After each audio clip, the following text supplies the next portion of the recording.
wasiirka arrimaha dibadda ee Iiraan Abbas Araghchi oo booqasho ku joogay Islamabad ayaa dhulka ku jiiday oo si xun ula dhaqmay wafdigii Mareykanka ee halkaa ku sugnaa. sheeko la yaab leh oo Islamabad ka dhacday saacadihii la soo dhaafay barnaamijkan idinku soo gudbin doona. ciidanka ilaalada kacaanka Iiraan oo war cusub ka soo saaray arinta marin biyoodka Hormuz. Hezbollah oo gantaalo ku weerartay gudaha dalka Iiraan saacadihii la soo dhaafay. wararkii soo kordhay ayaynu barnaamijka ku faahfaahinayna. ugu horeyn waxaynu ka bilaabaynaa magaalada Islamabad ee caasimadda dalka Pakistan. haddaba waxaa gaaray magaalada Islamabad shalay oo Jimco ahayd wafdi kooban oo uu hogaaminayay wasiirka arrimaha dibadda ee Iiraan Abbas Araghchi. markii ay maqleen Mareykanka, Araghchi ayaa tagay halkaas. waxay afka furteen waa la kulmaynaa, waxaan soo diraynaa ninkii la yiraahdo Witkoff iyo Kushner iyo aqalka cad iyo xalay iyo waa Iiraan meesha kula arkaynaa, waa la kulmaynaa. wafdiyan meesha noo sii joogay, wafdigaas si arki doona. sheekadaas bilaabay. ninkan markuu yimid wuxuu la kulmay taliyaha ciidamada Pakistan. goor dhaweydna wuxuu la kulmay ra'iisul wasaaraha Pakistan. fariin uu ka waday Ayatullaahiga u dhiibay oo ahayd Mareykankan cunaqabatayna saarna Iiraan leh hanaga tageen. haddii kale xaalku waa xumaanaya. cunaqabatayntaas iyo arrimaheeda ma la xiro haddii wada hadal iyo waxa kale loo baahan yahay. midda kale nuclear-keena waa qaadaysaan iyo waddan kala geenaysaan iyo anaa noo dhiibaysaan. fakarka ha iska iloobo. nuclear-keena annagaa iska leh, annagaana samaysanayna, waxaan rabnaa ku samaysanaynaa. adeero cidaan uga daba fariisanayno waxaadna ma jirteen. hadday marka intaa ogol yihiin ha soo dhawaadeen, wada hadal baan u imaanaynaa. haddii kale waa kaas. wafdigii Mareykanka marka ee meesha joogay ee ayagu halkaas sii joogay ee isu diyaarinayay inay arkaan Araghchi. waa wafdi CIA-da iyo qolooyin badan iyo isugu jira. Araghchi waa Bakistaaniyiintii u timid. waxay yidhahdeen nimankii inay ku arkaan dhegeystoodaan. meeshaan ani Mareykan inaan arko ma u imaanin. meeshaan dal darisaan nahay, saaxiibaan nahay, dadaalkiina inaan idinkaga mahad celiyo. hadday nimanku war rabaan shuruudahaas horgeeya.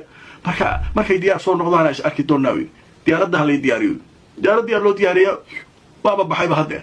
Mareykankiioo indhaha taagay waa baxay nig oo annaga waa kula kulma. adinka maxaa tihiin? adinka waa kula kulma maxaa tihiin? adinka markaa ninkaan waaba idin yasayaal iyo ninka waaba iska tegay. yaa baa ka dhacay meesha. haddaba markaan idin tuso goordha warbixinta waxaa qortay telefishinka Alcarabiya. waxay yidhahdeen Araghchi wuxuu u gudbiyey Pakistan dalabka waddankiisa wada hadal haddii la qabanayo, wuuna iskaga tegay isagoo aan la kulmin wafdigii Mareykanka. waa arkaysaa warqadihii wixii ay wada hadal ku iman karaan loo dhiibay Pakistan. wafdigii Mareykankana iyagoo indhaha taagaya ninkii ay la kulan. adduunya waa kaas. macalinka weynaa lay dhahaa anaa adduunyada ku kaabeeya, anaa saan yeela. maanta wuxuu maraa in dhulka lagu jiido. dhulka nimanka Iiraaniyiinta niman balaayaa waaye. nimankan caadi ma ah. waa niman waxaa la yidhi waa geesiyaal go-aankooda ku adkaysanay. adeero waxaa naga cunaysa balay taagay. waxaan rabta samay, waxaan rabno kaagama tanaasurayno. meeshaa marka uu cadarac ka dhacay. Mareykankii saasaa dhulka loogu jiidaa yiri maanta. cabaadkooda baxaya. war nimanka maxay ahaayeen? adinkeedii talaalin. waa tii xalay aqalka cad ay qaylinayeen. halkana ku soo gudbin haweeneyda afayeenka aqalka cad maxay lahayd? subaxii aroortii waxaan diraynaa Witkoff iyo Kushner si ay Araghchi ula kulmaan. war Araghchi ma idinka warqad idin soo dirsaday? ila kulma moo idin dhahay? maxaa idin waalay kaala sheeg adin? sheekadaasu marka halkaasay ku nusatahay. daawacaan shagaari macalinka weyn tugtaasaa loo geliyey maanta. waayahay warka kale ee soo kordhay waxaa ka mid ah arrinta Hormuz. Hormuz waxaa leeyahay ilaa 8 markab ayaa saacadihii la soo dhaafay ka gudubtaa la leeyahay oo Iiraan ay og tahay. 5 dekadaheeda ka baxeen. u fiirsadaya 5 waxay ka baxeen dekadaha Iiraan waa saacadihii la soo dhaafay. dhanka kale ciidanka ilaalada kacaanka Iiraanna waxay soo saareen war ay leeyihiin xarunta Khaatimul Anbiya waxay sheegtay inay ka digayso oo jawaab adagna ay bixin doonto falka ay ku tilmaantay burcadbadeednimada Mareykanka uu ka wado badda. haddii uu sii wado Mareykanka go'doominta uu sheegay iyo burcadbadeednimada uu ku hayo Iiraan, wuxuu la kulmi doonaa jawaab awood badan oo ka iman doonta ciidanka Iiraan.